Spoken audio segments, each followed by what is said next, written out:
যখন আমাদের জীবনে বিপদ আপদ, রোগ শোক, বালা মুসিবত আসে, আমরা অনেকেই বলি, হায় আল্লাহ, এই গজব কেন দিলা? কোন পাপে আমার এই শাস্তি? ওর জন্যই আজ আমার এই অবস্থা। পরিস্থিতিকে, মানুষকে বা ভাগ্যকে আমরা দোষারোপ করি। আসলে কি তাই? না, এ কথা সত্য নয়। আসলে এটা তোমাদের কর্মফল। তোমরা এতিমের প্রতি সম্মানজনক আচরণ করো না।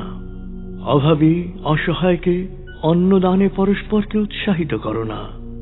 অন্যের উত্তরাধিকারের সম্পদ নিজের আত্মসাৎ করো। আর ধন সম্পত্তির প্রতি তোমাদের আকর্ষণ আসক্তিতে পরিণত হয়েছে। দান বালা মুসিবত দূর করে।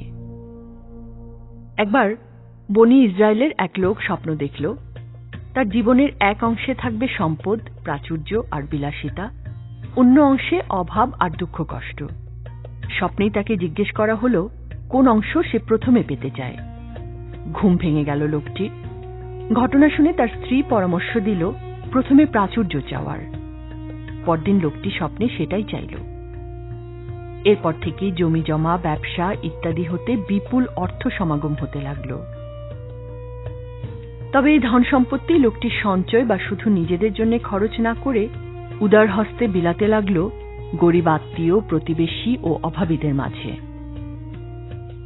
জীবনের প্রথম অংশ শেষ, এবার শুরু হবে দ্বিতীয় অংশ, যেখানে থাকার কথা দুঃখ, অভাব, বিপদ আর ঝামেলা। কিন্তু কোথায় সেসব? দারিদ্র তো আসেইনি, উল্টো প্রাচুর্য আরো বাড়ছে। স্বপ্নের মাধ্যমে লোকটি জানতে পারল সম্পদ থেকে গরিব দুঃখীদের জন্য ব্যয় করায় আল্লাহ সন্তুষ্ট হয়ে তাকে অভাব মুক্ত রেখেছেন।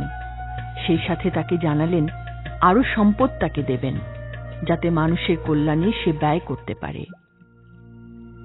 অকল্যাণের ৭০টি দরজা বন্ধ করে দান। রাসূলুল্লাহ সাল্লাল্লাহু আলাইহি ওয়াসাল্লাম বলেছেন, দান বিশ্বাসীর হায়াত বাড়ায়, অপমৃত্যু প্রতিহত করে, অকল্যাণের ৭০টি দরজা বন্ধ করে দেয় সাদাকা বা দান। হাদিসে এসেছে, আল্লাহ বলেছেন, জান কবজ করতে আজরাইলকে নির্দেশ দিয়েছি, এমন কোনো ব্যক্তি যদি তারপরও দান করে, আমি তার জান কবজ থেকে বিরত থাকতে বলি আজরাইলকে। দূর করে আতঙ্ক পেরেশানি। আপনি কি করোনা ভাইরাস নিয়ে আতঙ্কিত?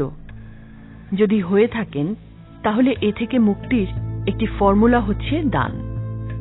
যে ব্যক্তি স্রষ্টার সন্তুষ্টির জন্য অভাবীকে দান করে, তার ভয় বা পেরেশানি থাকবে না, এই গ্যারান্টি তাঁরই। সূরা বাকারার ২৭৪ নম্বর আয়াতে আল্লাহ বলেন, নিশ্চয়ই যারা তাদের উপার্জন থেকে রাতে বা দিনে, প্রকাশ্যে বা গোপনে, সচ্ছল বা অসচ্ছল অবস্থায় দান করে, তাদের জন্য তাদের প্রতিপালকের কাছে পুরস্কার রয়েছে। তাদের কোনো ভয় বা পেরেশানি থাকবে না।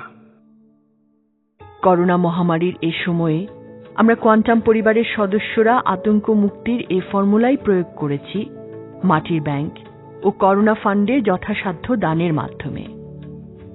যে কারণে করোনা আতঙ্কে চারপাশের সবার যখন নাভিশ্বাস উঠে যাচ্ছে, তখন স্রষ্টার রহমতে আমরা থাকতে পারছি সুস্থ, সাহসী ও প্রশান্ত। দানে হয় পাপমোচন। জেনে না জেনে, বুঝে না বুঝে প্রতিনিয়ত কত পাপই না আমরা করছি। শেষ বিচারের দিন আল্লাহ যদি সবকিছুর হিসাব নেন, তাহলে পার পাওয়া হবে খুব কঠিন। তাই দুনিয়াতেই পাপ মোচনের উদ্যোগ নিতে হবে, আর সেজন্যে জরুরি হল দান। সূরা বাকারার ২৭১ নং আয়াতে আল্লাহ বলেছেন, তোমরা প্রকাশ্যে দান করলে তাও ভালো, আর যদি গোপনে অভাবীকে দাও তা আরো ভালো। দানের কারণে তোমাদের অনেক পাপ মোচন হবে। আর তিরমিজি শরীফের একটি হাদিস হল, পানি যেমন আগুনকে নিভিয়ে দেয়, তেমনি দান সদকাও গুনাহসমূহ দূরীভূত করে। আখিরাতে দাতা এবং জাহান্নামের মাঝে আড়াল হয়ে দাঁড়াবে এই দান।